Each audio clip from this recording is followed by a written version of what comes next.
Welcome back, everybody. Welcome to the Speedway Review powered by NASCAR Daily. My name is Chris Burns. Alongside of me, Mike McMahon. Unfortunately, we do not have Corey Huffnagel this week. He is out with his family celebrating his mother's birthday. So to Mama Corey, tip of the hat from all of us right here at the Speedway Review powered by NASCAR Daily. We hope you enjoy your evening, and make sure Corey gets you a nice, expensive gift because, gosh darn it, you deserve it.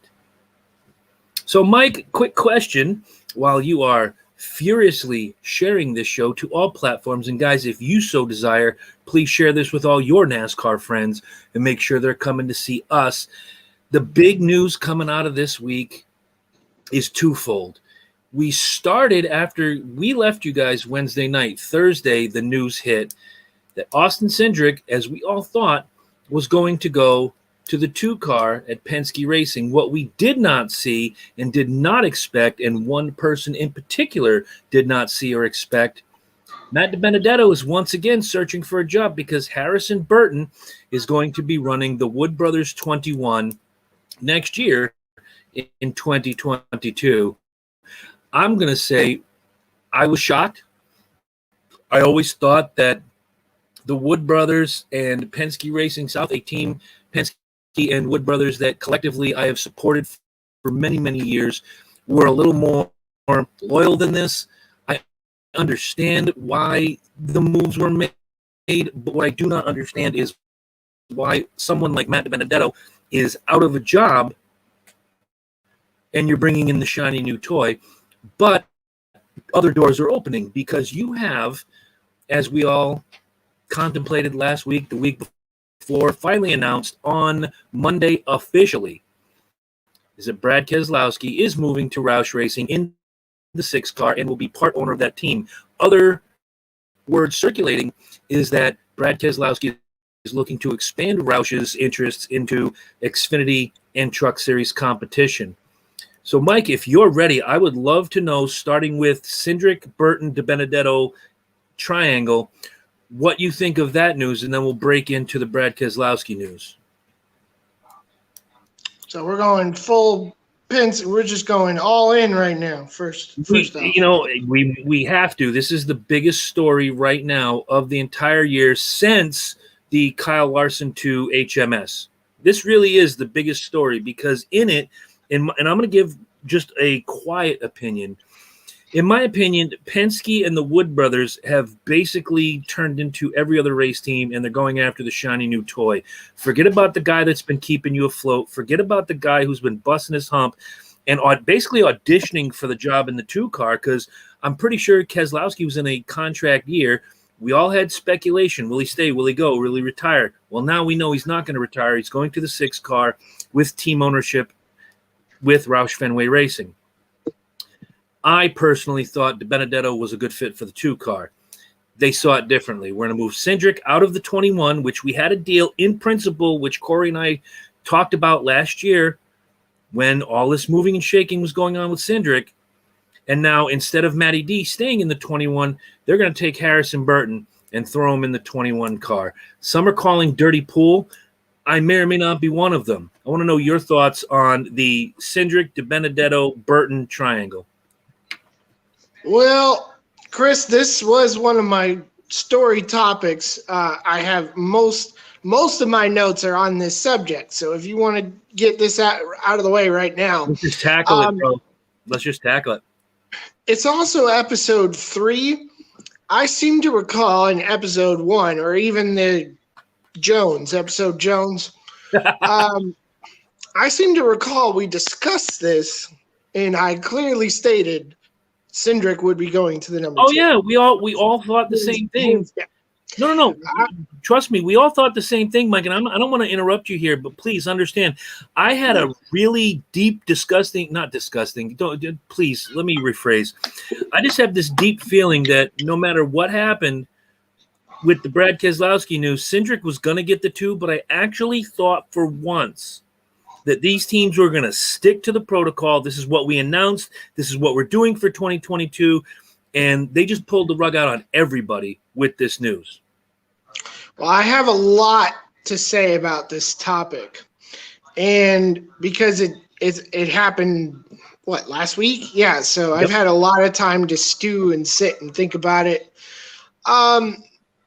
What I was confused about was, why are you bringing up Burton out of the Xfinity Series? Yes, he has a handful of wins. Yes, he shows potential, but it just raised so many questions with me, and I hope that Jordan, thank you for tuning in, buddy. Awesome interview with Ward Burton the other night.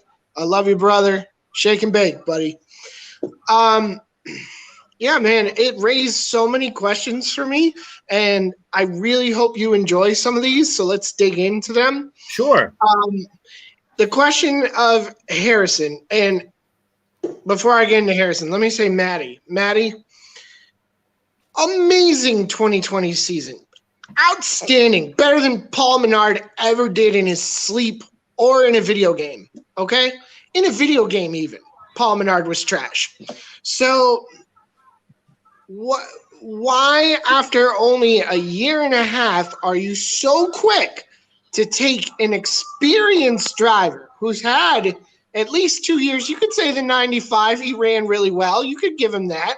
Sure. 2 years experience in the Cup car, throw him out and put in a kid that hasn't driven a Cup car, is not physically in shape. You know, when Bubba came up from Xfinity, he would pass out from exhaustion from the Cup Series race being twice as long as Xfinity races.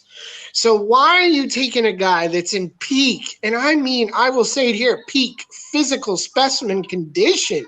Have you seen the guns on Matty D? Not you, I'm saying America. I'm Have just agreeing. Like, do you lift, bro? Do you even lift? Matty D is in prime shape to drive a race car.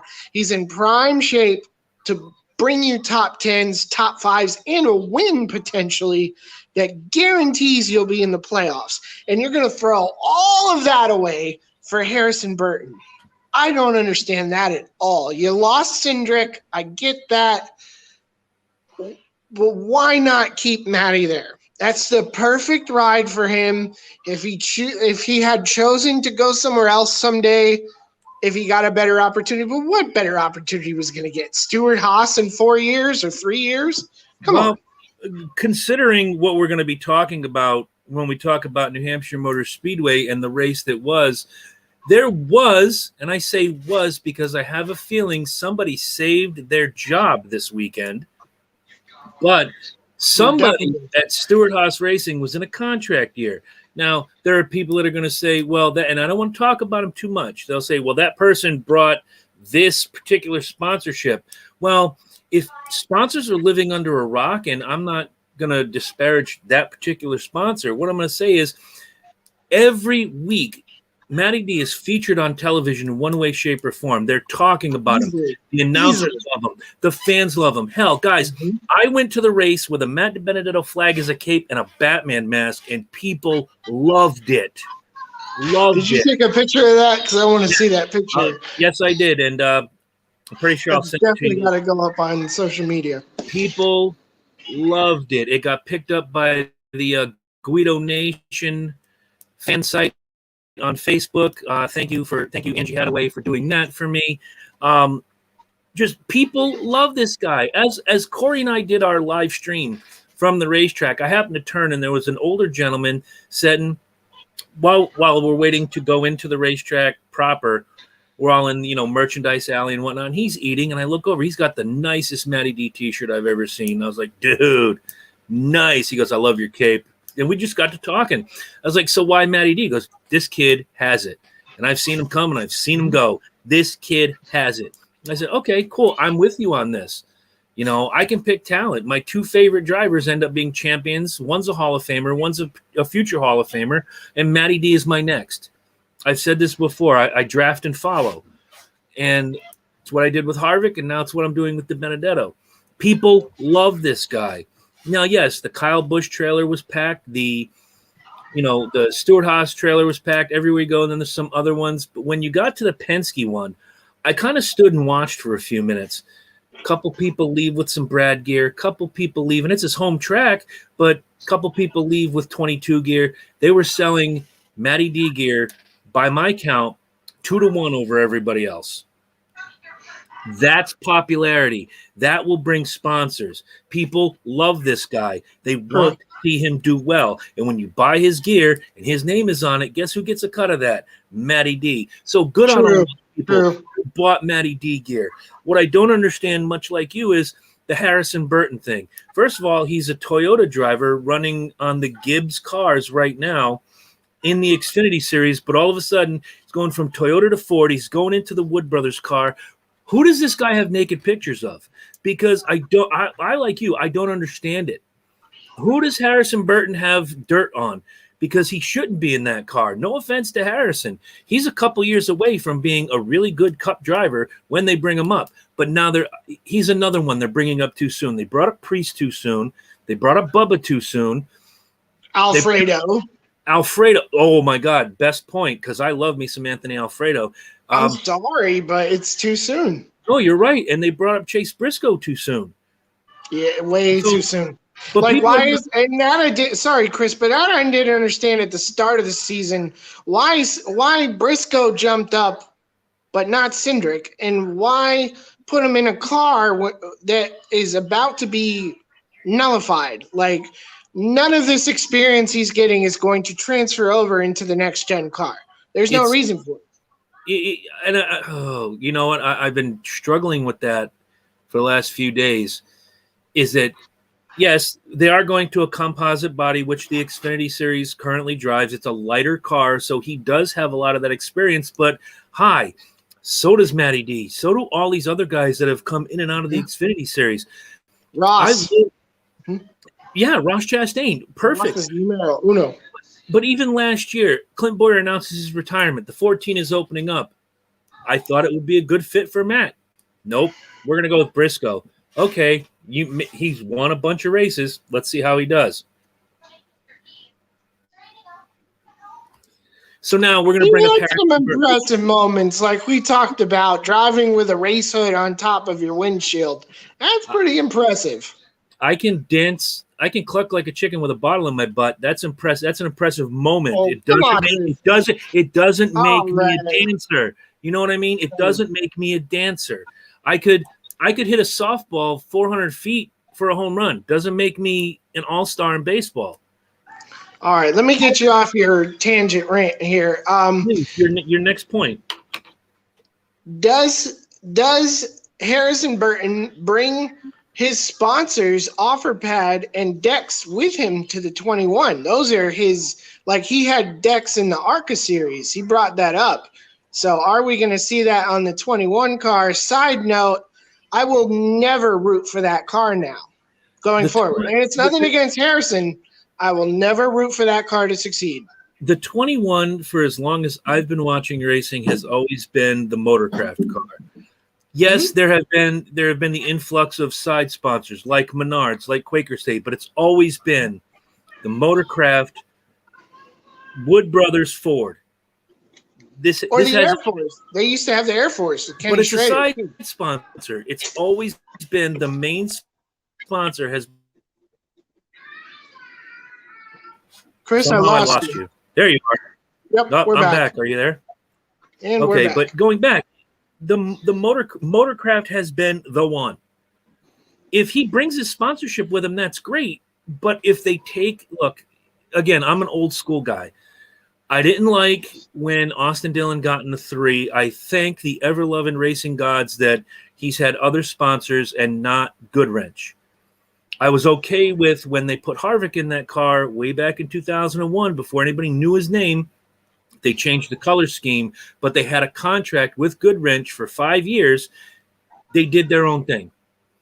But they kept tradition. And when the tradition was gone, they moved along, the Shell Pennzoil gimmick and all of that.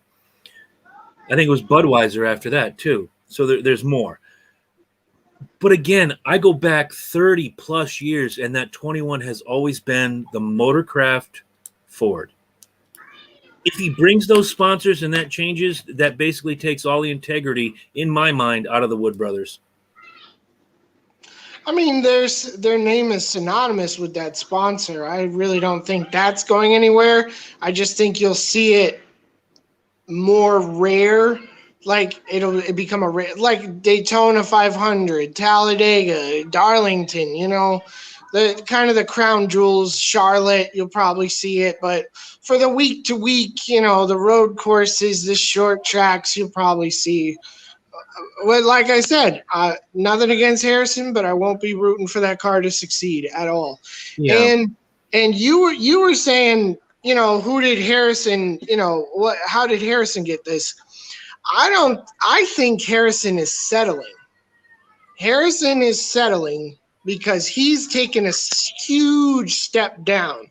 Now, we all know the Wood Brothers is associated with Penske, but as we can see, the cars are just not the same kind of the 2311 alliance. Exactly. So he's taken a huge, Gibbs is where everyone wants to be, right? John Hunter takes the step down from Cup to go all the way to trucks to get into a Joe Gibbs, Kyle Busch Motorsports Toyota. Everyone wants Toyota. So Harrison is looking at, he scoped the field of the Cup Series, and there are no Toyotas available. Right. So he took a huge step down, but the Wood Brothers, here's what they did. Because I did my research, Chris.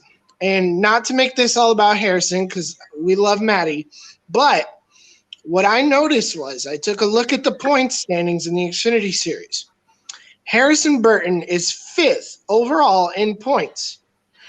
Cindric is leading, Dinger second, Hemrick, and Allgaier. Now, other than Cindric, who we know is moving up, those three guys are not going anywhere. They're staying in Xfinity Series.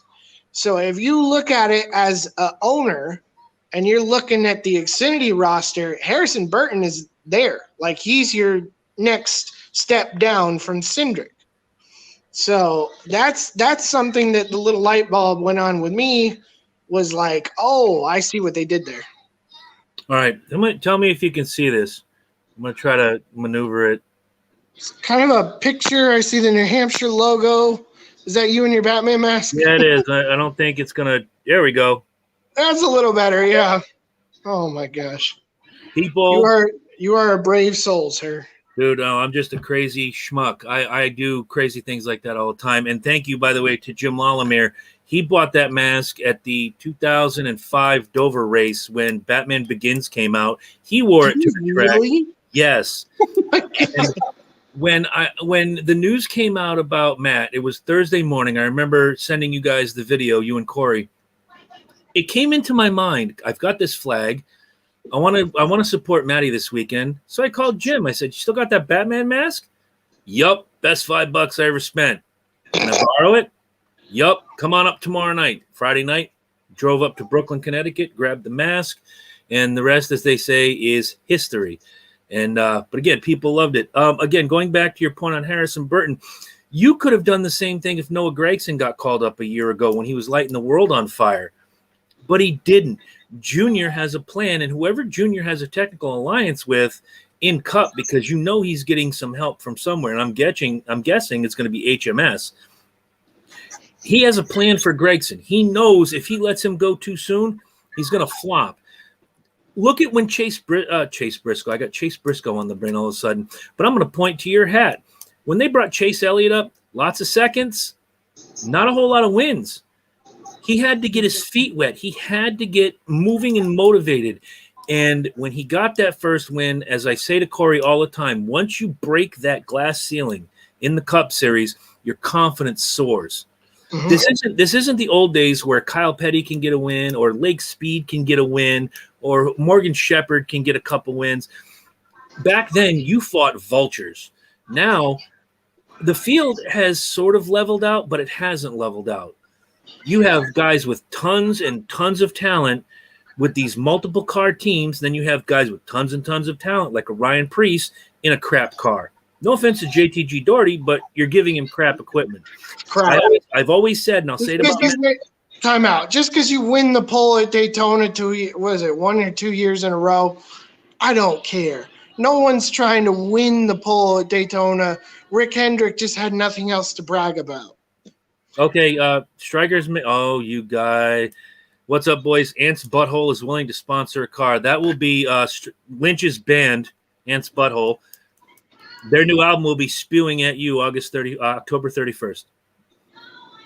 But moving forward, once Chase Elliott broke that ceiling, we can see where he's gone now.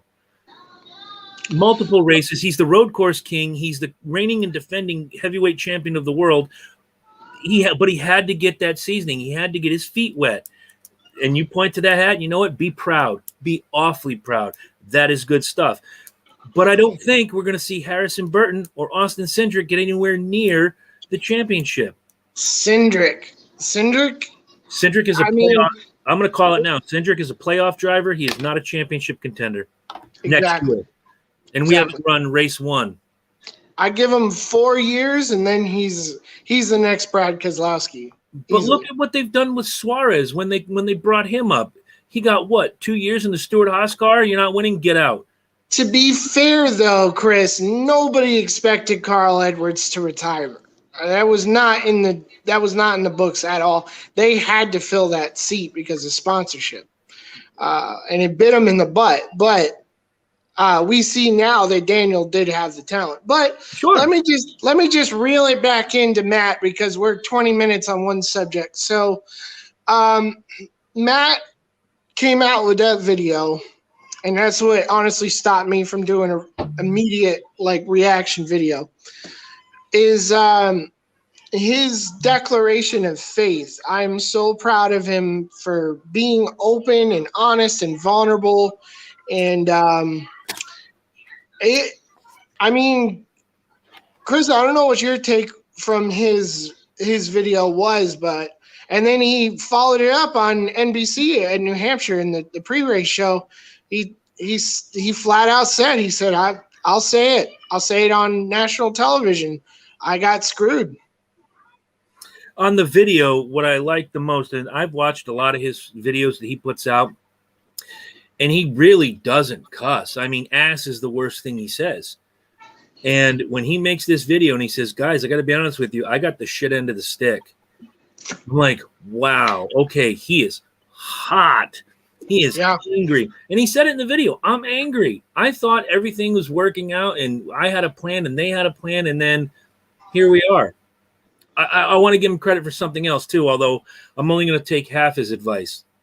The advice I'm going to take is don't hate Austin Cindric and don't hate Harrison Burton. They are just players in the game. Yeah. He also said, do not hate the Wood brothers and do not hate Penske. Matt, I'm going against you. F Penske and F the Wood brothers. You got F done the Wood dirty. brothers for sure. F the Wood brothers for sure. And for a team like the Wood brothers, who is one of the oldest teams in this particular sport, to just leave somebody out like that, nope. You have none of my respect. I will continue to root for Matty D the rest of this season, but nope. There is nothing that is going to make me respect the Wood brothers anymore, even if they donated $20 bazillion to my favorite charity in my name. Nope, you're done. You have lost it, my friends. I can't wait to hear your opinion on how New Hampshire played out. And was that your next? I believe that was what you wanted to shift gears into, was recapping the race now. Absolutely, and we can get right into it. We'll start with the Xfinity race that went off on Saturday. I am a tad bit behind, so let me click these couple buttons right here. But they rang the bell in a different way in New Hampshire Motor Speedway at the Xfinity race, because Christopher Bell was dominant start to finish. That 54 car was on a rail, and he just killed everybody. Great race, not a lot of chicanery going on.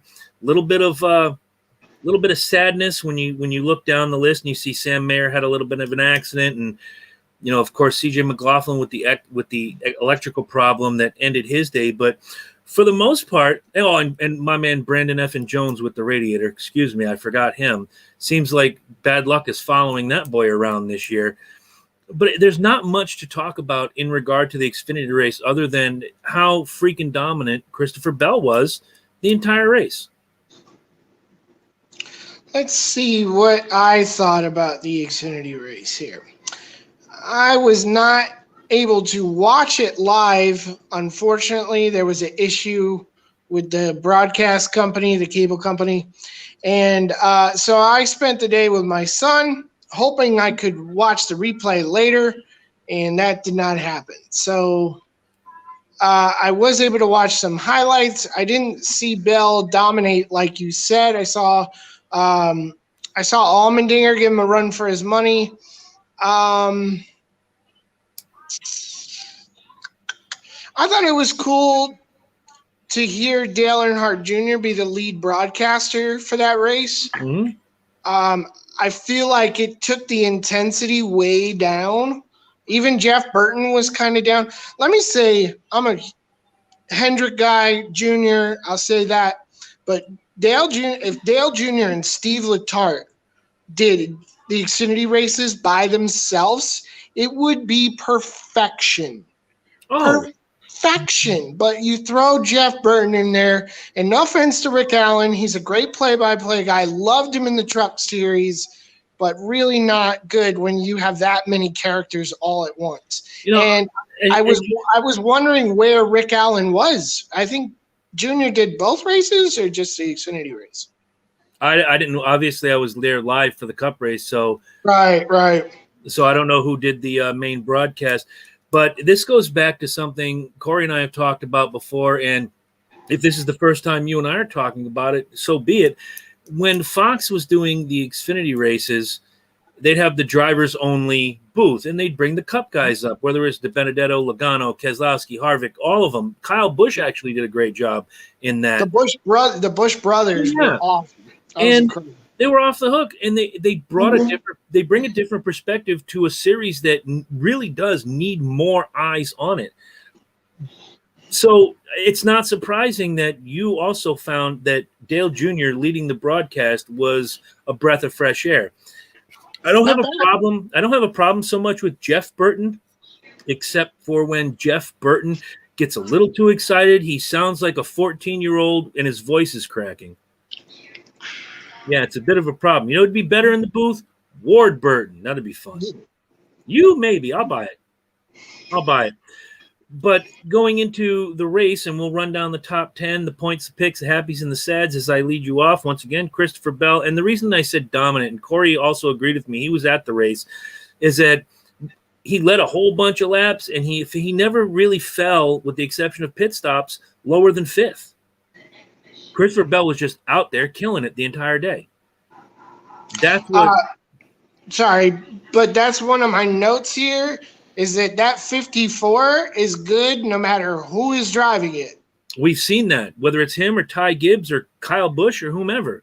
Or Truex. I think Truex, too, in the 54. Yeah. Absolutely. So it was Christopher Bell coming home with the victory. Justin Allgaier was second. Daniel Hemrick third. Austin Cindric fourth. And Harrison Burton was fifth.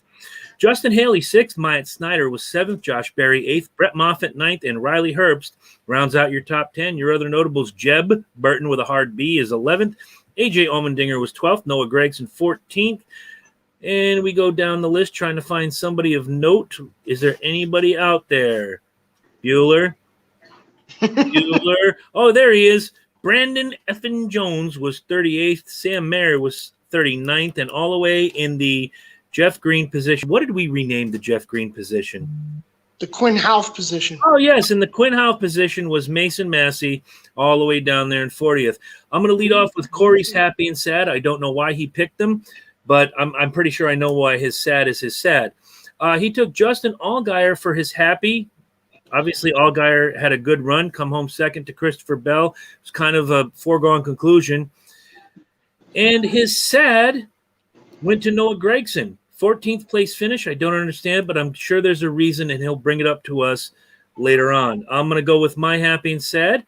My happy is actually going to go to Riley Herbst. There's a guy who's had some bad luck over the last few weeks. Seems like every time I write his name down to be my pick, he finds new and exciting ways to damage the car. But, hey, a 10th place finish may give him some confidence going forward. My sad is going to go to my main man in the 19, Brandon Effin Jones. Radiator problem takes him out of the race. This kid cannot catch a break. It is of my opinion that you're going to see somebody new in that 19 car for 2022. I would disagree. I would think they'd keep him in that 19 because when he was firing off, a lot of this has been bad luck. It's not been his fault at all. We know he can win races. We know he can clutch, when it's handed to him. So I would disagree with that. But my topic question for you for Xfinity is, well, it was going to be for everyone, was I don't think Riley Herbst is coming back in that 98 next year. What do you think? As much as I saw the upside in Riley Herbst, I see him more if they sent him back to the Truck Series, if he ran a full-time Truck Series schedule, he'd be more comfortable, he'd be winning more. Yes, he's done decently in the last 2 years on the Xfinity circuit, but this being his first full-time year that I know of, he's not exactly lit the world on fire. So, and again, when you're dealing with young talent like this, you have to bring them up the right way. Some guys are ready right out of the box. For every Derek Jeter, and let's be clear, there's only one Derek Jeter, much like there's only one Kyle Busch, much like there's only one Chase Elliott, there are a billion guys like Gary Allenson. So you know who Derek Jeter is. Yeah, you see, but you don't know who Gary Allenson is. I don't want to know. Gary Allenson was almost a lifetime. I didn't want to know. Nope, too late. Gary Allenson was nearly a lifetime minor league player, a Red Sox catcher whose name escapes me, and my dad's a huge Red Sox fan. This is why I know this. I grew up with this.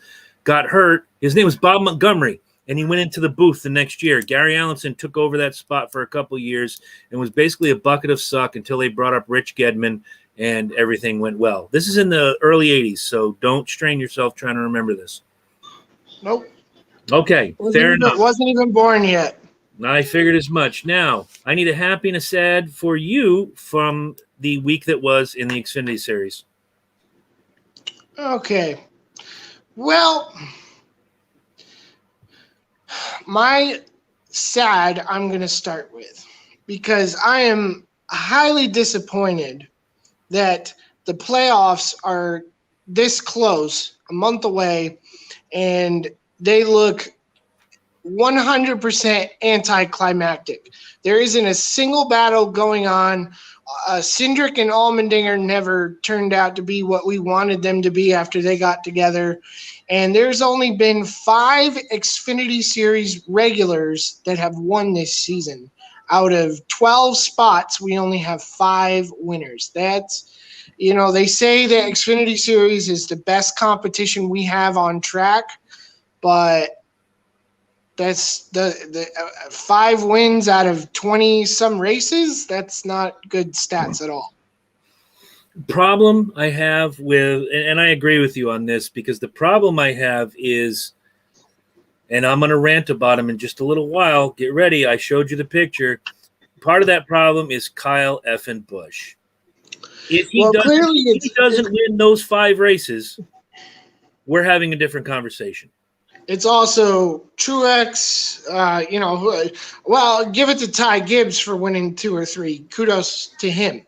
But that's what that series is made for the young guys. Yes, exactly. It's really cool to see an unsponsored car win a race. That is awesome. I've said it before and I'll say it again. If you have ever hoisted whether you want to call it the Winston Cup, the Sprint Cup, the Nextel Cup, the Monster Energy Cup, the Cup Series Cup, the Stanley Cup, if you have won the highest level, do not go down to the Xfinity Series. If you are a guy like Matt DiBenedetto, like Ryan Preece, like Christopher Bell, and you do not have a Cup Series championship, feel free. Go down and have some fun. Win some trophies. Get some extra money. But there's no reason, and I mean no reason, and I say it every time these 2 go down there, or 3, sorry. When I see a Harvick, Kyle Busch, or Joey Logano get in one of those cars, or even Brad Keselowski, get out. What are you doing there? You're stealing money. You're stealing prestige. You're stealing the spotlight from one of these kids that are busting their ass. Taking candy from a baby. Pretty much. Pretty much. The drivers say, we like driving against the Cup races, Cup Series drivers. They make us better. Like, I don't doubt that. I mean, but they're Reddick, taking your money.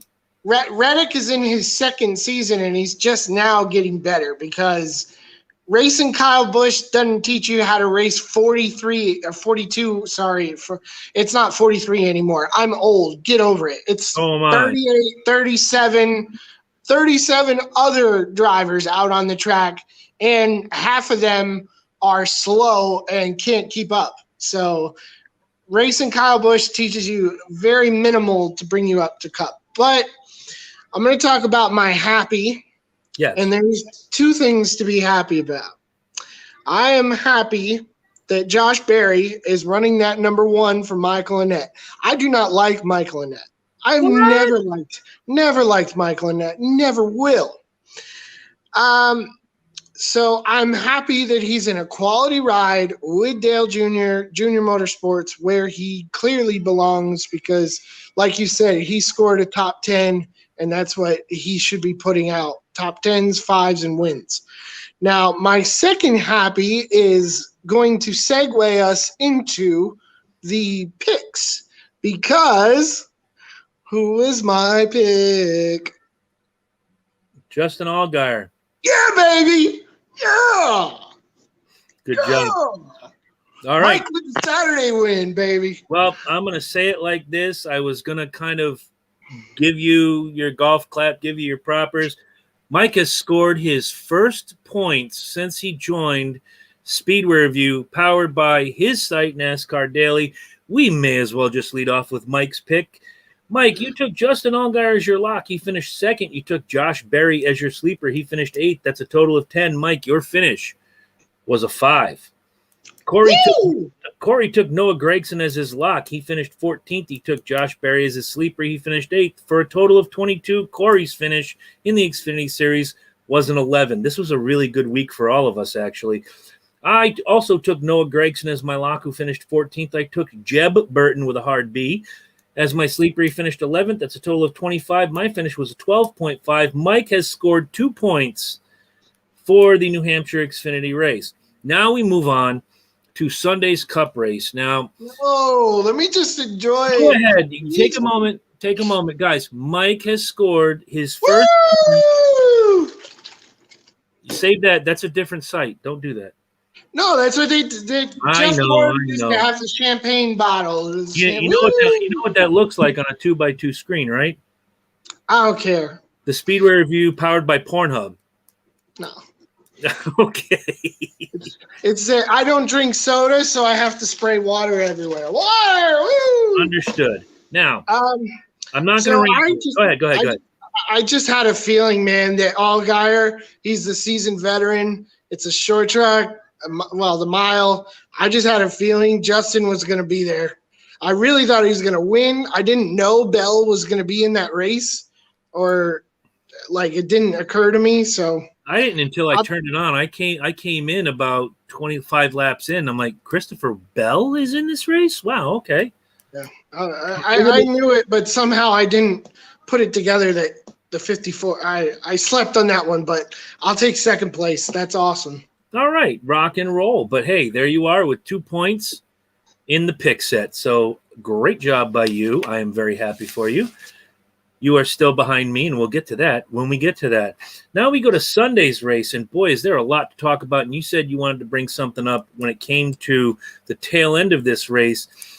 I'm going to tell you, I did not see Almirola creeping, although he was running well all day. I did not see, Almirola and his crew called this race right, because when they short pitted, when they said, we're going to shorten this race by 10 laps, here's your warning, it's getting dark. New Hampshire doesn't have any lights.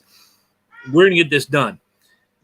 Almirola short pitted, which was fantastic. And when everybody goes in, the 21 team of Matt DiBenedetto takes the lead, and they were just killing it. And I'm listening to the radio on PRN, the other guys, and they're saying, Matt DiBenedetto's on this long run. He's got to go in soon. If he wants to maintain this lead, he's got to go in soon. He's just going. I'm like, this isn't going to end well.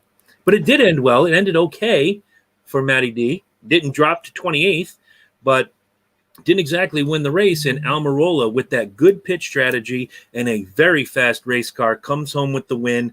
I had a great time. Corey had a great time at the race. My daughter loved it. And we just had the best time we could possibly have. And now this is the part where I'm going to ask you. Did you watch the race on television, I'm guessing? No. No, you did not. Okay, then I won't ask you this question. I'll ask you, the viewer. One of the things that I heard in texting people back home and watching, fast forwarding through a lot of this race just to hear certain things and watch certain things was when Kyle Busch was complaining about it raining. I was there. There was no rain. What happens is, obviously, if you've ever driven on a slick road after a rainstorm, what happens? The tires kick up some moisture. Kyle Busch is running right behind the pace car to start the race, getting moisture on his windshield. They don't have wipers, so that moisture stays. There was a mist in the air. I'm not going to lie to you folks sitting in that crowd. There was a mist in the air. And right after they called the red flag, it did rain for a spell. 2 questions. Was Kyle Busch or even Martin Truex Jr., Denny Hamlin, or some of the other 5 or 6 cars that I was hearing on the radio were complaining about rain when it wasn't raining? Are they being babies, or do you think they were being cautious? Am I supposed to answer for America? No, I want you to answer for you.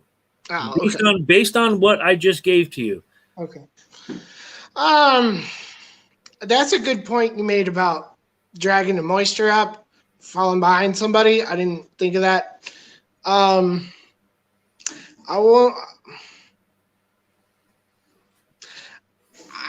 don't have, you put me on the spot with these questions. I feel like once a week where I'm just like, I'm a fence guy. I don't have an opinion on that. How can you know? And with these tracks, especially one that's a mile wide, you could easily have rain coming down on one section of the track and completely dry on the other side of the track. I've got you covered on this one. Totally possible. We are sitting 2 sections away from the start-finish line on the turn 1 side. My daughter's friend is sitting over in the turn 1, turn 2 grandstands by that sweeping turn. They red flag the race, and she gets a text from her friend. I don't know why they're stopping. There's no rain over here. Okay. All right. I didn't know. I forgot there were seats there. Yeah, I worked on Sunday. I chose not to watch New Hampshire. I did listen on PRN, which is one of my. If I can talk about it now, I wanted to say that you are absolutely correct. PRN is terrible. They have a lot of dead air. They have a lot of people that speak and don't realize what they said and then try to take back what they said, and they trip over themselves. They are highly unprofessional. But the excitement level of the race over, I could deal with their terribleness because the things that were happening were exciting. Had it been boring, I would have fallen asleep. Understood. Now, from my perspective, and I just, when we do Corey and I will go to a live race since we started doing this show. We'll talk about what we saw, what we didn't see. Once the red flag got lifted, Emma and I, my daughter, were walking as they're opening the cars up, they're taking the covers off, they're moving the war wagons. And we happen to be just where turn 1 begins. And we see them uncovering the cars, and we see Kyle Busch outside of his car, moping back and forth, kicking stuff, pitching a bitch. And the damage on the back of his car was not that bad. I have a picture that from NASCAR themselves of the back end of Kyle Busch's car. This is not a track where aero means a whole lot. So to see the damage, and I'm hoping I can bring this up. If I can't, I'll find it later and I'll send it to both sites. Kyle Busch could have went on. And Kyle Busch actually requested to have his backup car brought off the hauler and let him start at the back of the field. NASCAR says no.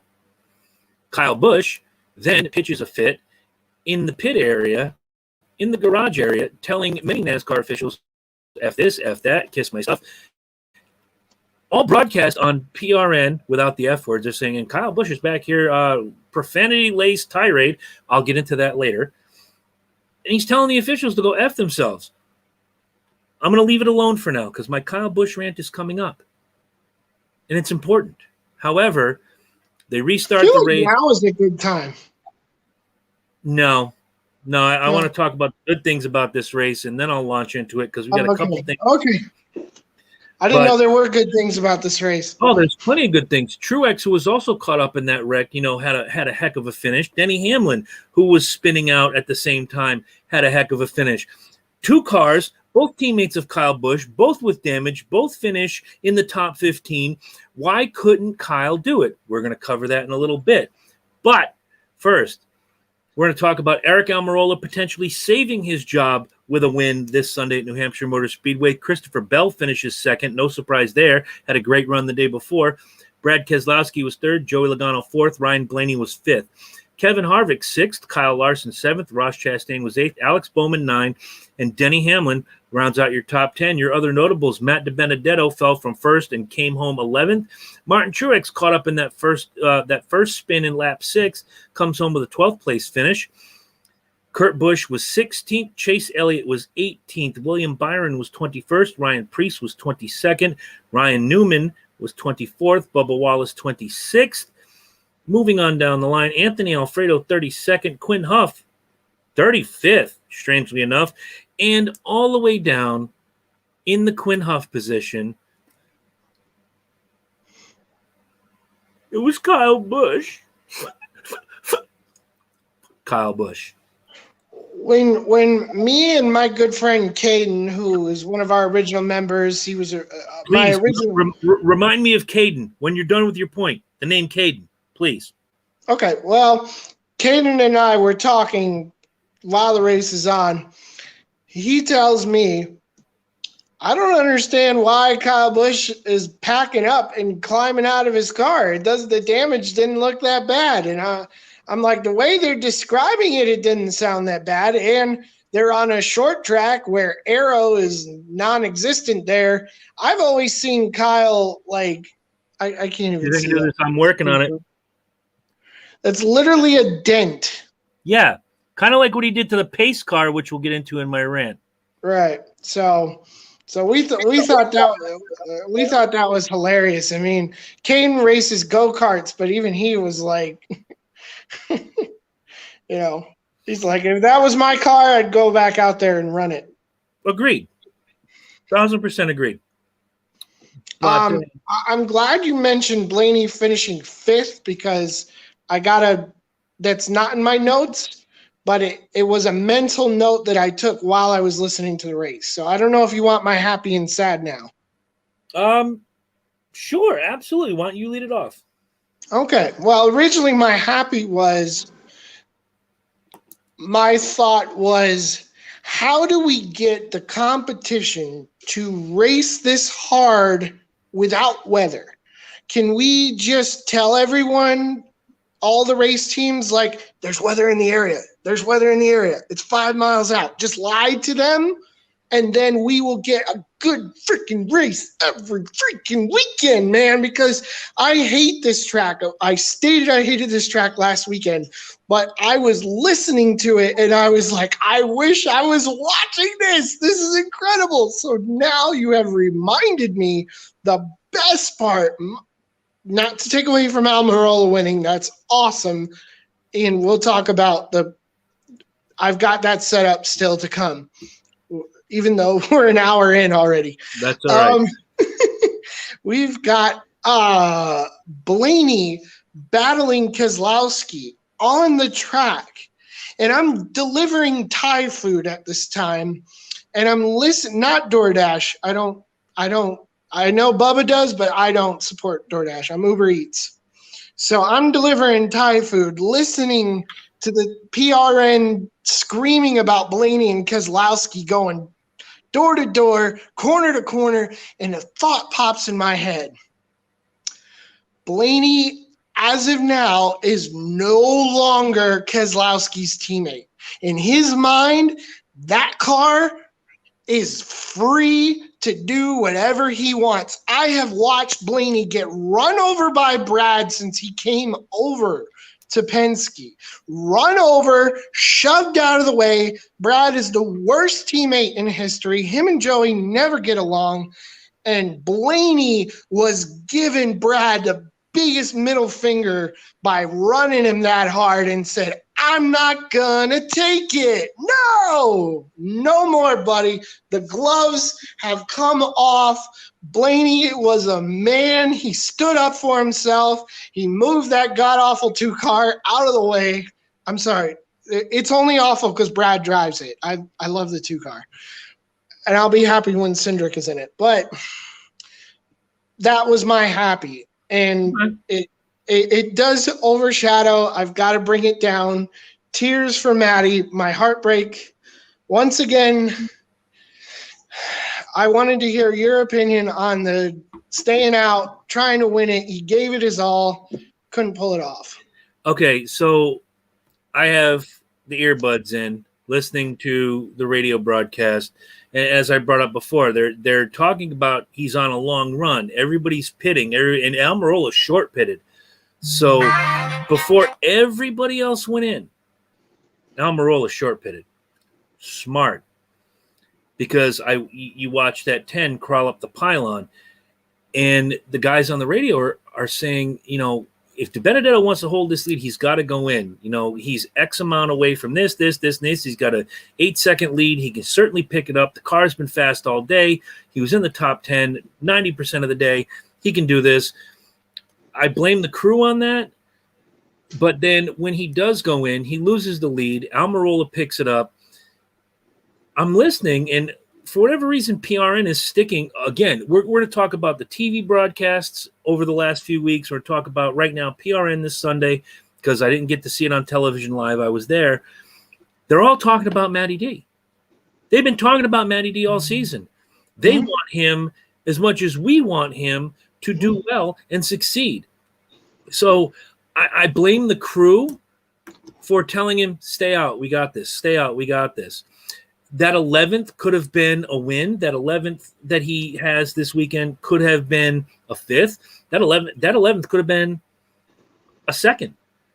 But keeping him out there for a long run when on a mile track with very little banking, which speed and passing are very much go hand in hand. Like you spoke of the Blaney and Keselowski battle. There were a couple battles that I saw between Harvick and Hamlin mid-portion to late race where watching them go door to door was fantastic. Then you move on a little bit further. You talked about Blaney and Keselowski. I watched Logano and Keselowski toward the end of that race, battling for every inch of real estate they could find. I felt bad for Matt because it's not his decision when to pit. The crew calls you in. So I think the crew screwed Matt on this one. I got a big question for you. Go ahead. Don't let me forget Caden. What? Don't let me forget Caden. I don't know when you want me to bring it up, but right after this point. Okay, I want to talk about how awful PRN is to piggyback on what I've already mentioned. Now, I want to know what you're experiencing at the track while PRN is lap by lap telling us how dark it is at the track. And they said, if you watch it on TV, the TV makes it brighter somehow.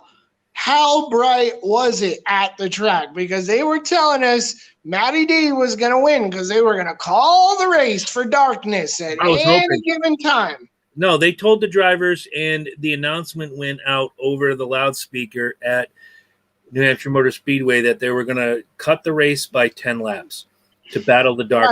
Right. This was before that, though. This was before Matty was leading. Right. How PRN didn't get this information, I don't know. Was it dark? They, in my opinion, 10 laps, they could have finished it, but I understand why they did it. Driver safety is very important, and they did the right thing by calling that. No, trust me, I'm sitting in those stands.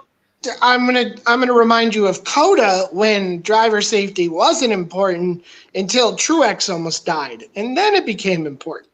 I know, and that's a different kind of safety. I did a live stream on the Speedway page, driving in the same kind of rain that all these people say, oh, they're professionals, they can do it. There I am in my passenger vehicle with tread tires, a car that is built to do 60 in the rain, 70. And I'm like, you want these guys to run a $120 in this weather? Get out. No, I'm not having it. And you're all wrong. And I got some hate mail. Sure I did. But I proved my point. And that day, was it dark? It was too dark to race. Let's be honest. These cars don't have lights in the front. They don't have braking lights. They don't have the little flashy gimmick that they do on the road courses when it rains. They did the right thing by calling that race when they did. I thought when the race ended, we left right after the burnout. My daughter had to see her first burnout. I didn't care who won, unless it was Kyle Busch, but she's got to see her first burnout. And when Eric burned it down, we were like, get your stuff, let's go. It was a bit dark. It was definitely not conducive to, pedal to the floor racing. But I have to say, you don't have to bring it up anymore. I said I'd throw them a shout out, and hopefully they're watching. I sat next to the craziest young man who was a Ryan Blaney fan in New Hampshire. Hello, William Shelley. How are you tonight? And his name was Caden, and he made it a point every now and again to give me the elbow about Harvick or DiBenedetto. And I'm like, dude, it's all Ford, man. We're a team. You should be dogging Kyle Busch. I can't do that. My mom's a Kyle Busch fan. Sure, she's right there, and I'm giving him the needles every now and again. Hey, look at the scoreboard. My guy's ahead of your guy. He was so funny. And I told his parents I'd shout him out. So, Caden, you little Ryan Blaney freak, if you're out there, enjoyed sitting next to you for the race. You were a fun dude. And now let's get to the picks. But he's got his finger up. One 15-second shout out since William Shelley just joined us. William drive-through Shelley. Okay. I conducted an interview with Ward Burton from, where would you guess it? The front seat of my car. William Shelley style. I almost gave you a shout out because that's your signature move, is to do interviews and podcasts from the front seat of your car. I did a William Shelley interview with Ward Burton this week. Okay. Now you gave your happy and sad. I got to throw Corey's out here before I do the picks. Mine are easy. I'm just going to go bit by bit. I am thrilled for Eric Almirola. I'm going to mirror Corey. His is Eric Almirola. His sad is Chase Elliott. Not the best finish for Chase, but hey, whatever. We're good. I'm going to go a little further down the list. I am going to take Ryan Preece as my sad. He had a really good early run. Never really got it back. That early part of the race, he was really, really good, and something just fell off late in the race, or as I should say, start of the second stage, he just couldn't get it back. So that's that. So here are the picks, and I will start with, do I want to go lowest to highest or highest to lowest? You tell me. Go lowest to highest. Lowest to highest. Okay, well, I'm going to start with Corey then. Corey took Denny Hamlin as his lock. He finished 10th. He took Matty D as his sleeper. He finished 11th. And then he took Kevin Harvick as his hopeful. He finished 6th for a total of 27. Corey's finish for this week was a 9. I took Kevin Harvick as my lock. He finished 6th. I took Martin Truex Jr. as my sleeper. He finished 12th. And I took Matt DiBenedetto as my hopeful. He finished 11th for a total of 29. And my finish was a 9.6, just 0.6 away from Corey. Here comes the fun part. You took Kyle Busch as your lock. He finished 37th. You took William Byron as your sleeper. He finished 21st. And you took Tyler Reddick as your hopeful. He finished 13th for a total of 71. Your finish is a 23.6, giving Corey the 3 points for the Cup race. But wait, there's more. We had a bonus question. Which Gibbs driver would finish the highest on the Cup Series in New Hampshire? Corey took Truex. That didn't help. because Truex finished 12th. I took Hamlin. That didn't help because he finished 10th, but Mike was right on for the bonus point, picking Christopher Bell as the highest Gibbs finisher. So now we go to the point standings. With his 3 points, Mike moves up the standings from 50 to 53. Corey also got 3 points. He is now at 60, and me being shut out, I am stagnant at 63, but I am leading 63, 60 to 53. We have 2 weeks off, and we have a plethora of things we wanted to talk about, and I know you wanted to ask a question, and then I'll do my Kyle Busch thing because I'm just fed up. I've lost my ever-loving patience with a man named Kyle Busch. Do you think, man? I asked my questions. I'm good. All right. Well, I got a couple things I wanted to talk about in regard to Kyle Busch. And, of course, I wanted to mention, and maybe I'll do this real quick first. All season, all I've heard is Ford doesn't have the sauce anymore. When you look, and I'm going to go grab this real quick. We're going to go to the standings. We're going to go to the playoffs. When you look at the playoffs, as they stand, it's Chevy, Toyota, Toyota, Toyota, Chevy, Chevy, Chevy. Joey Logano is the highest ranking Ford in 8th place. Then you have Ryan Blaney and Brad Keselowski, 9 and 10. Then 11 is Kurt Busch in a Chevy, Christopher Bell 12th in a Toyota, Michael McDowell. Look, we all know Michael McDowell's there in a Ford, and Eric Almirola in a Ford. Your last 2 spots right now, before we move on, belong to Kevin Harvick and Tyler Reddick, Ford, and Chevy. So people have been asking, where's Ford? Where's Ford? Where's Ford? I think in the last 2 weeks, we've seen a resurgence of Ford coming back, and it's always a cycle. A couple of years ago, we were saying, who won the race? Well, Eric Almirola won the race. And am I eligible to join this points thing with you all? Unfortunately, William, you are not. However, I am willing for the 2020 season, when I talk to the guys, maybe we have a fan type thing. Maybe have a fantasy racing league on Yahoo where the fans of the show can battle for a championship. And I will build you a trophy. I am good at building trophies. So going back to my point, I will win it. You are not eligible. It's for the fans. William will lose because he'll pick Kyle Larson to win every week and no one else. Oh, no, you can't do that. On Yahoo, you get 9 chances to pick a driver, and then you're done. So you have to really, really balance where they're good versus where they're not good, which is why I'm a 6-time champion, because I know how to balance it out. And sometimes you just pick out of your butt because your lead is so big, and Dale Jarrett ends up winning a race he had no business winning, and you still win. This was, oh, God, what was it? 2002 Talladega, when he came home with the victory, he had no business winning that race. Are you sure you don't mean 05? Could be, not sure. I'm old. Dale Jr. won 02. Shut up. Leave me alone. I'm old. Let me go back. Anyway. Hey, Corey, I nailed it, bro. It's all a cycle, guys. A couple of years ago, it was where are the Chevys? Where are the Chevys? It's all Toyota. It's all Ford.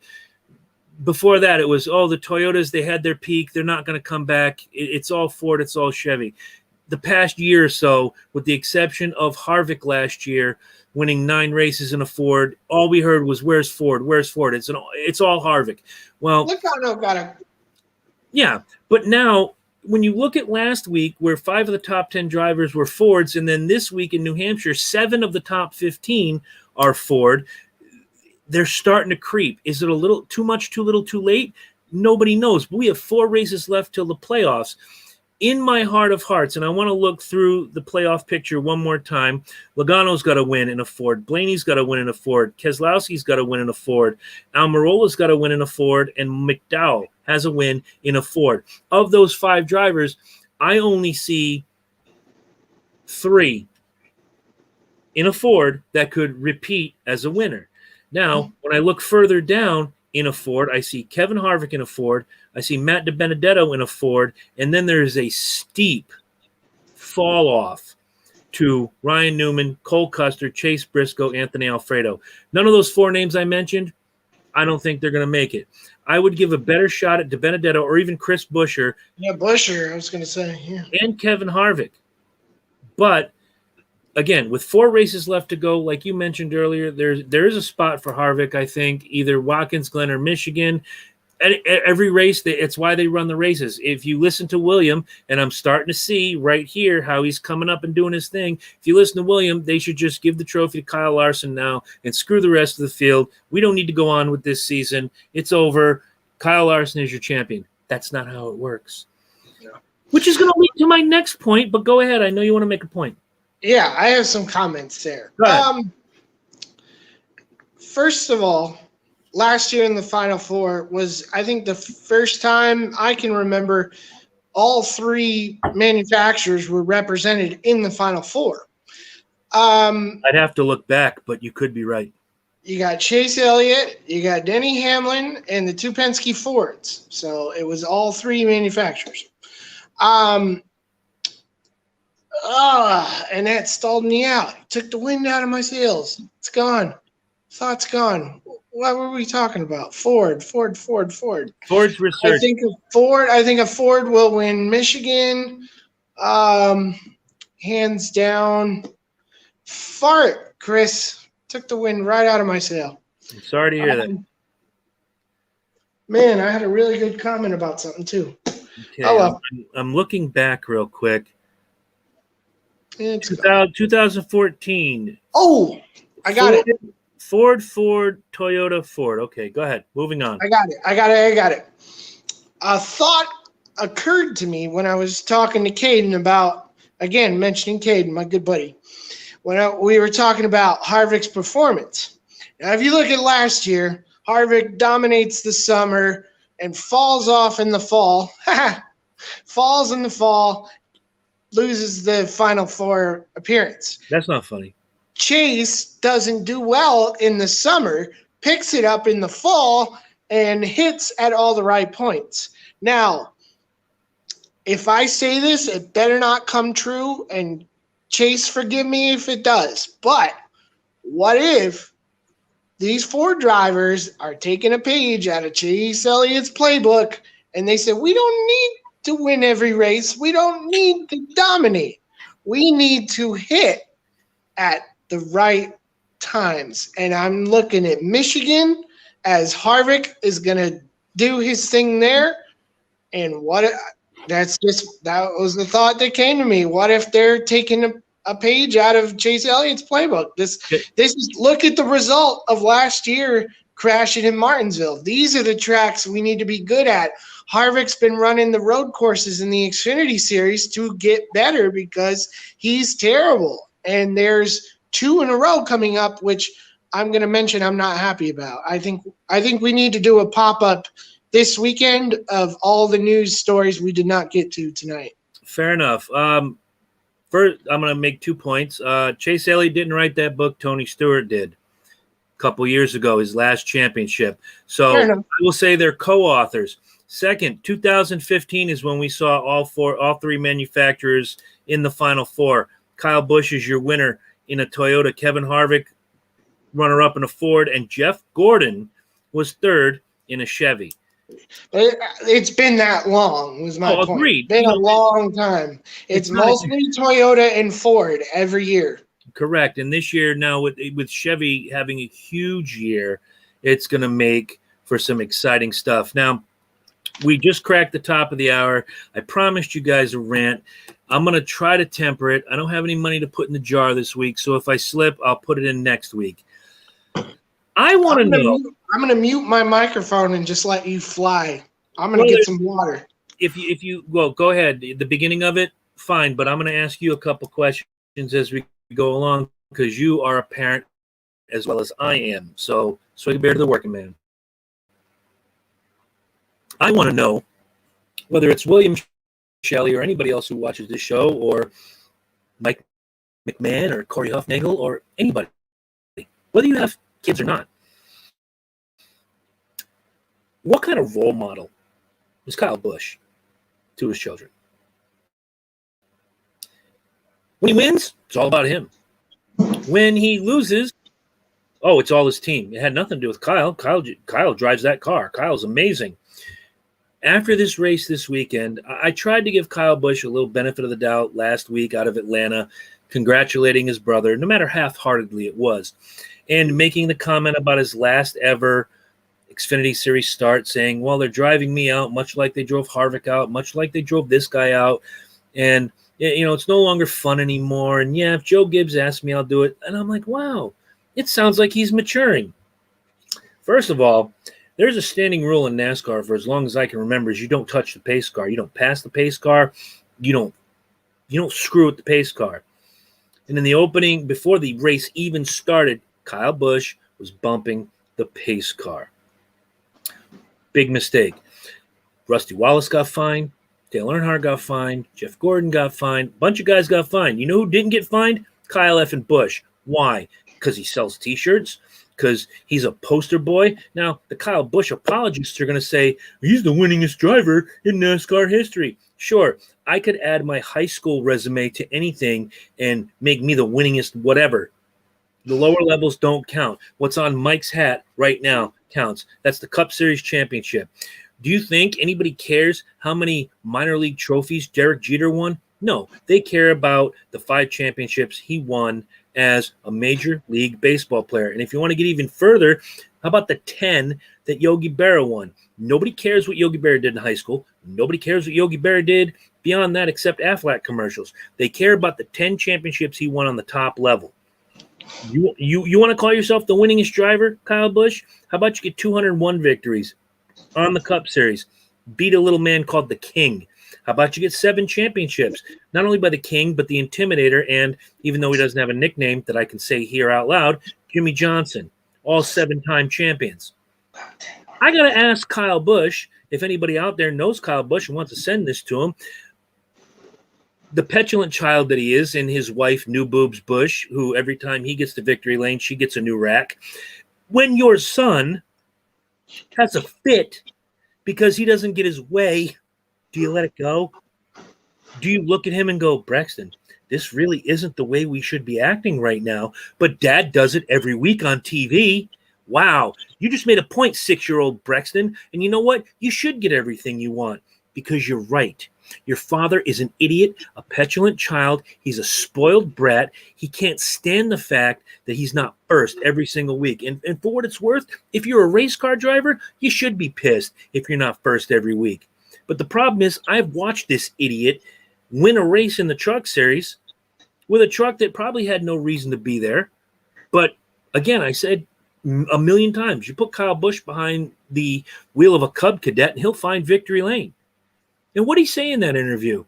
Kyle, you won the race today. How'd you feel? Car was junk. Crew was junk. I'm lucky to be here. Everything sucked. Blah, blah, blah. Great role model, kid. Throw your team under the bus. Throw your car under the bus. But no, hey, you got here because you're Kyle Busch. Hooray. I feel bad for everybody that puts on an 18 shirt or an 18 hat or drags their kids to the races wearing that M&M gear. You should be ashamed of yourself as a parent. You should be ashamed of yourself as an adult human being. If you're an adult human being who wears Kyle Busch gear and wants to challenge me on this, we can bring you on at any given point in time, and I'm going to give you 15 reasons why you're wrong, and you might give me 3 why you're right. Guess what? The scale tips in my favor. Kyle Busch, you suck as a human being. Practice what you preach. You're raising a kid. If you can't show that kid how to live and how to act and how to respond, win with dignity and lose with humility, then you suck as a human being. I used to complain about Jeff Gordon way early in his career. Guess what? Jeff Gordon grew up. I used to complain about Jimmy Johnson way early in his career. Jimmy Johnson grew up. Same can be said of Kevin Harvick or Ricky Rudd or any number of people. Your brother, Kurt Busch, was a petulant child. Guess what? Kurt Busch grew up. Now he's beloved.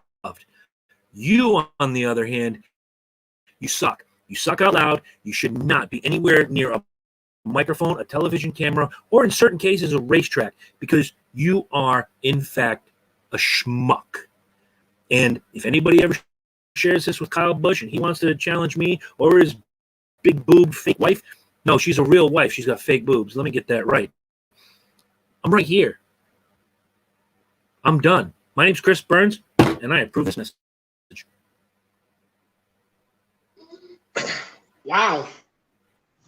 You're a father. Tell me, would you let your child root for Kyle Busch? Unfortunately, he already does because there's I gotta go. candy. There's candy on the race car, and I can understand that. I can't, like, that's the sad part, Chris. And that's something that started in 2008 and should have been immediately stopped. But Nope, M&M's. it was earlier than that. Come on. I've seen Snickers on Dick Trickle's car. I've seen M&M's where it was Elliott Sadler and Ernie Irvin. No. Don't interrupt. No, that's when Kyle Busch inherited M&M's, was 2008. And it should have been immediately taken away from him. If not 2009, then whenever it was that he trashed Ron Hornaday under caution in the Truck Series. Yes, he was removed from the series, but M&M should have immediately just walked and been like, this clown is gone. Now, you said father figure, a light bulb went off. Think about Kurt Busch. Where in life was Kurt Busch when Kyle Busch started soaring? He was going through a whole lot of BS in his life. But he was, as I stated, whatever the last episode was that we talked about this, was Kurt winning Atlanta. He was Kyle Busch. How Kyle Busch ended up being before his accident, he learned from Kurt. He became Kurt the sequel. And for the majority of 2015 to today, Kyle Busch has matured and he has changed. He's been a good parent. He's been a good with his fans. He's been amazing with his fans. It stuns me how well he is with his fans compared to other jerks like Kyle Larson.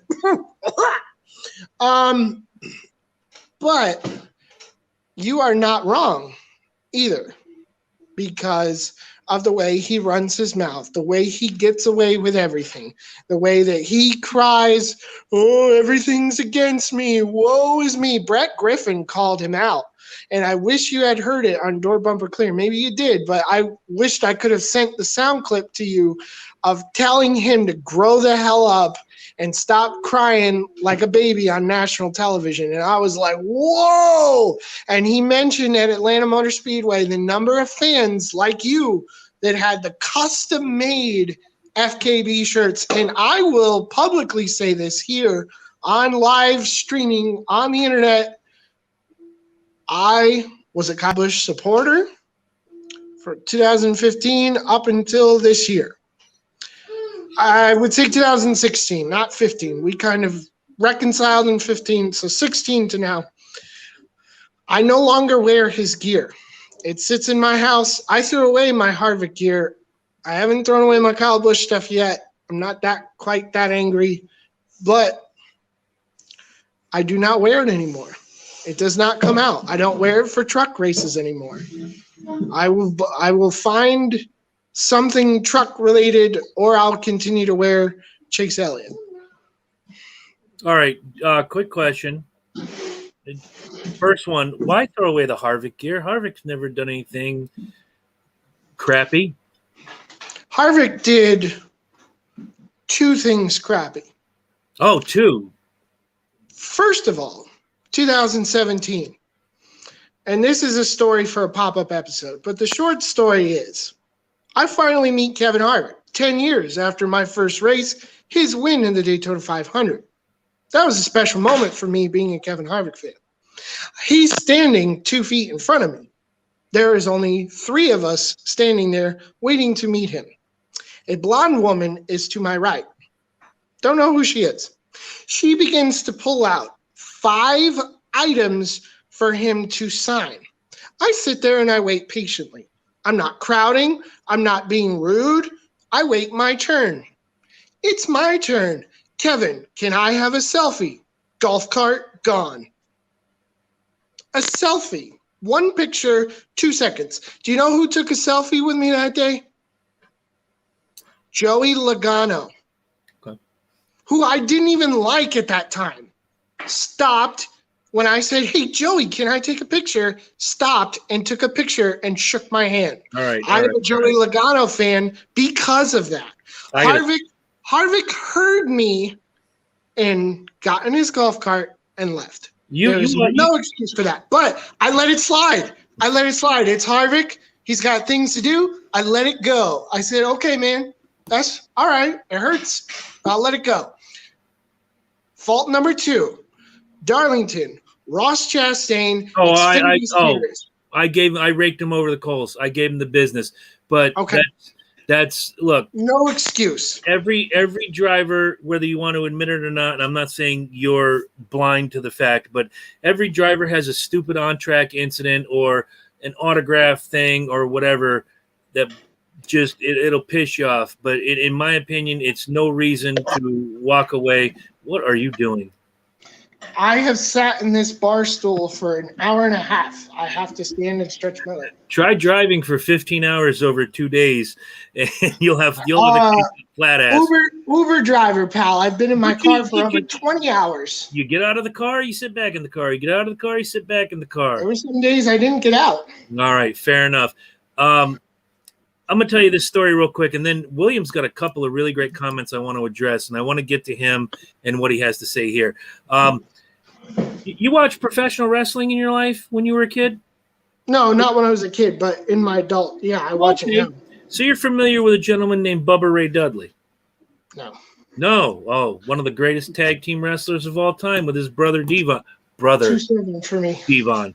So in 1997, I had the opportunity to meet Bubba Ray Dudley, and he's just standing there, and we're all shooting the breeze. It's after the show. It's an ECW pay-per-view, and I held out my program, and I said, hey, Bubba, can you sign this? And he just looked me dead in the eye and went, nope, and turned around and walked away. I was hot, but that's what Larson did to me. Breathe with me. About 4 years later, he's doing an autograph signing that my friend is running. So he gets me in early. I go in, I'm sitting there. I'm like, can I share with you a story? He goes, sure. And I told him that story. And he says, I apologize. But that night, I got stiffed on a payoff. I was angry. I was talking. You were one of the guys talking with me, yada, yada, yada. I'm like, okay, cool. But it took 5 years to get there for me to stand in front of him. Let me tell you this story. I still dug it. I mean, hell, I've only met Gene Simmons once. He wasn't a prick. He was just cold. But he's still one of my favorite rock stars. So, all right, I'm going to get to some of these comments before we go too deep off the deep end. I'd like to wrap this up in the next 10 minutes or so if we can. So let's start with William Shelley says, I'm speaking of Kyle Busch, pronouns, pal. He isn't a role model at all. A role model is someone who has a positive attitude, an impact on the sport, and not always being negative when things don't go his way. Jimmy Johnson, as much as I want to throw up by admitting it, Dale Jr. is right. Jimmy Johnson was a role model for our sport. Correct. But in the beginning, he whined with the best of them. Same. And look, I'm going to throw a couple names out here that I really do think that they were whiners in the beginning of their career. Let's start with, Kyle Busch is still a whiner. Kurt Busch, Kevin Harvick, Joey Logano, Rusty Wallace, Jeff Gordon, Terry Labonte. And I'm going way back. These are guys that if things didn't go their way, it wasn't like, oh, we'll come back and get them next week. I'm not saying this to kiss his ass because he's been dead 21 years, but the one thing I miss about Dale Earnhardt Sr. is that no matter what happened, he was like, all right, cool. You got – good point by William Shelley. Tony Stewart had a penchant for doing that in the early stages of his career. What I liked about Tony, though, was he came right out and told you, this was crap, but you know what? What am I going to do? It's all over. Yada, yada, yada. He didn't pitch a bitch in the pits, cussing at the NASCAR officials like Kyle did this weekend. One more. William says, Brexton is way more mature than his father has ever been and ever will be. Time's going to tell, but I have a feeling you're not wrong. He does say Bubba Ray and Devon, the Dudley Boys, were one of the greatest tag teams of all time. Very good. That's your homework, Mike. Go look up some Dudley Boys stuff. Devon, get the tables. Come on, man. But before we close out, I do want to say congratulations to Mike for that fantastic Ward Burton interview that you did for Jordan's channel. Very cool. I got to watch about half of it. I'm going to finish the rest tonight or tomorrow. Very much looking forward to hearing the rest of it. It's never a bad day when I hear that Ward Burton voice. It brings me back to King of the Hill when he's standing out there with Hank and oh, wait, wrong guy. No, I love Ward Burton. I always have. He's always, if I had to pick a top 10 of my drivers, he's in it. He's not in the top 3, but he's certainly in the top 10. My mom noticed how humble and respectful he was, and that's something I didn't pick up on, but she's like, that boy's mama raised him right. Absolutely. Him and Jeff both. And I remember, again, when we talk about a guy like Ward Burton, he was always competitive. He was always in the mix, but he didn't win a butt ton of races. And when things didn't go his way, he was just like, man, you know what? We'll get him next week, man. That's why we build these cars. That's why we run the races. We're going to come out and get him next week. Good on him. That's what a race car driver should be. That is a role model. And your mama was right. Humble, lovable. You just can't. I never heard anybody say, I hate Ward Burton, because you can't. You just can't. Go ahead. Two things. First thing was, after my mom watched the podcast, I showed her the final 2 laps of the 2002 Daytona 500, which was like our main talking subject.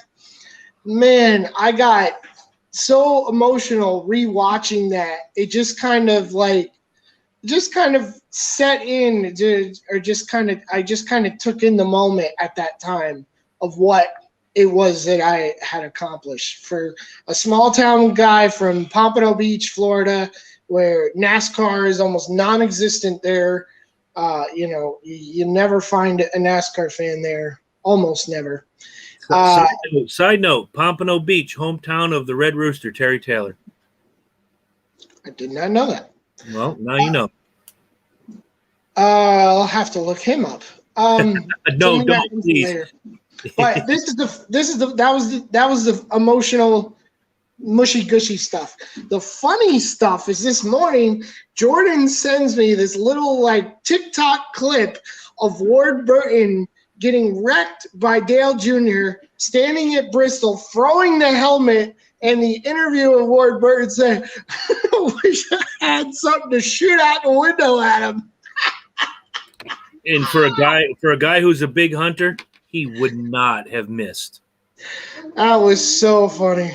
And speaking of that interview, if I ever have the opportunity to speak to Ward Burton, I would very much want to go away from his career. Of course, I want to talk about certain points in his career, but I want to get his opinion on the current state of NASCAR and how he sees things play out, like silly season, how he sees, he's probably more adept than we are at picking who the potential championship 4 might be.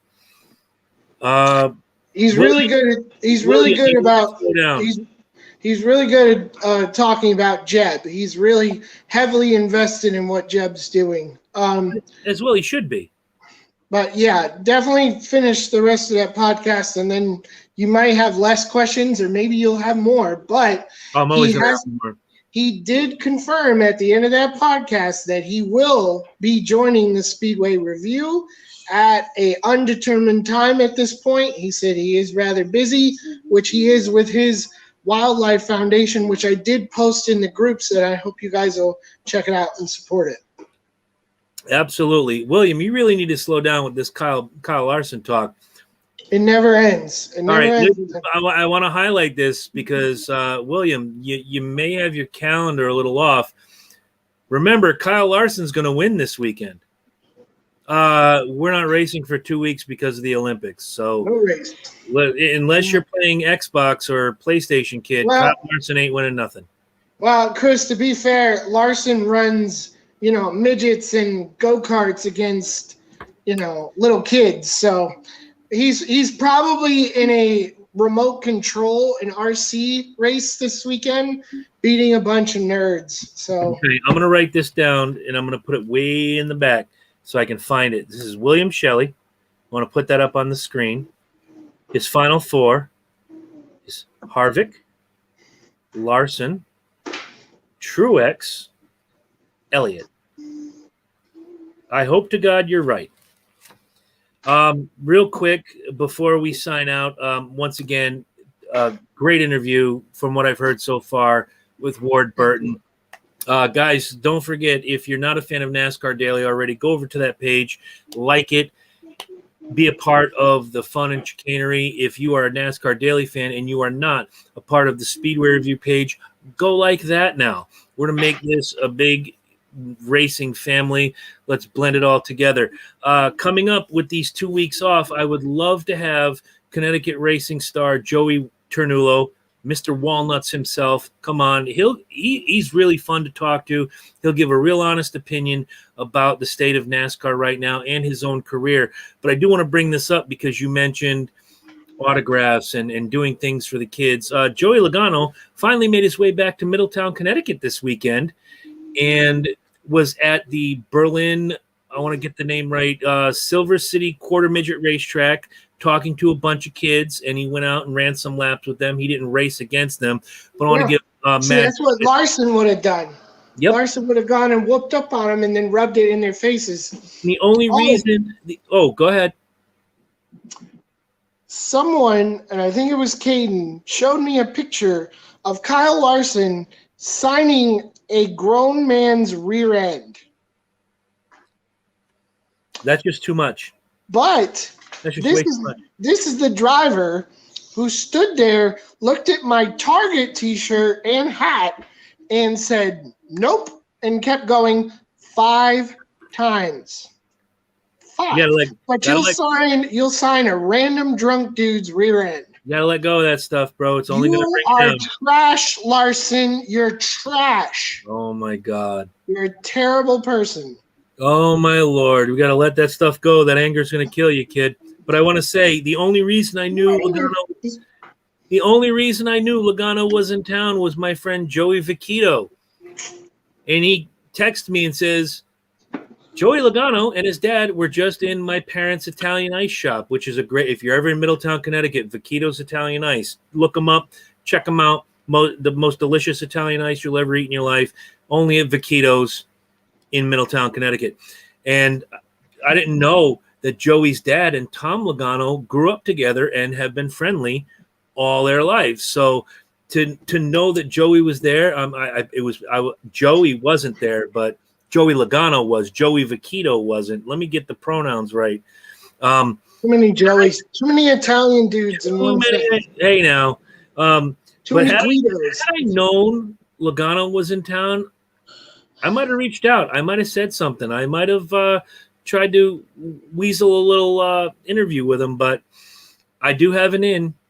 Joey Vecchito said through his dad, it could happen. Do not bet the farm on this, children, because I don't know, but we're going to work on it.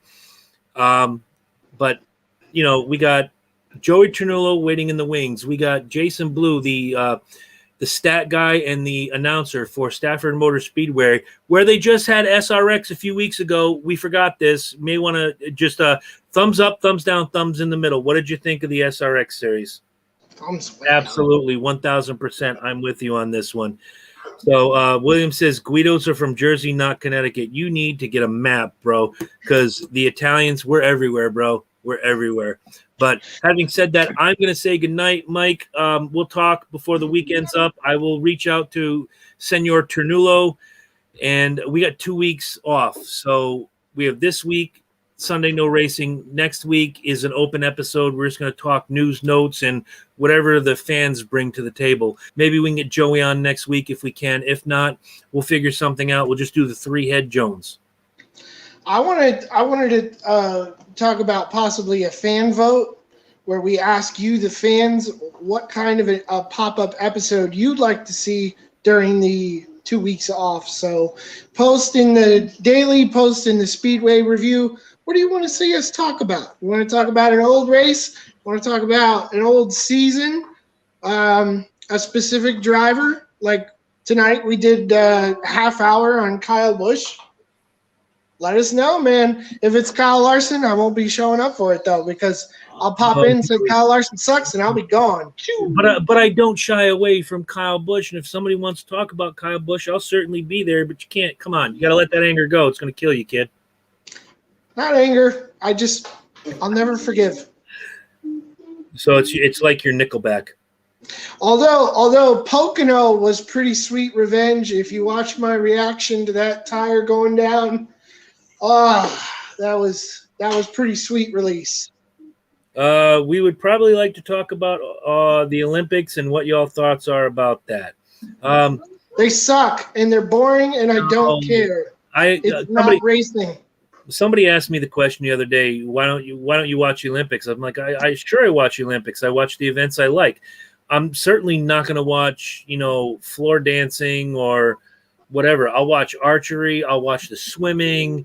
I'll watch a couple years ago, I couldn't take my eyes off of Michaela Maroney. Yeah, buddy. But, yeah, the Olympics, I'm not a big fan.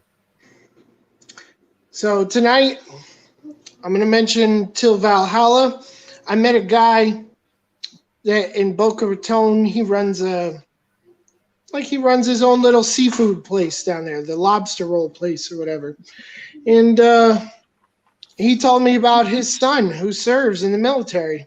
He really liked my American flag shirt, which wasn't Till Valhalla. It was just a Walmart shirt. But I told him all about the Till Valhalla project, and he was very proud to hear about that. And I was proud to represent the brand. And I told him, I said, thank you to your son for serving. We appreciate you. But tonight, I have to give a special shout out because I was supposed to do this last week. I recently looked up an old friend from my security academy days, and she was involved in 2018 in a motorcycle accident and is now a paraplegic. Her name is Cynthia, and she's a wonderful human being. She's a parent. She has a child, and her story is one of overcoming the odds, and despite facing pure adversity, the fact she may never walk again, I have a picture of her in my phone of her smiling. And I said, if I can't do anything for you, but if I made you smile today, that to me is just, she is just a huge inspiration to me through my dark times to just keep going, because so I just wanted to give that very special shout out. And if she ever watches this, you're my friend. We love you. We're thinking about you. Absolutely. And no better way to end. Keep them in your prayers. And you know what? Let's just end it right here. Godspeed. Good night, y'all. Good night.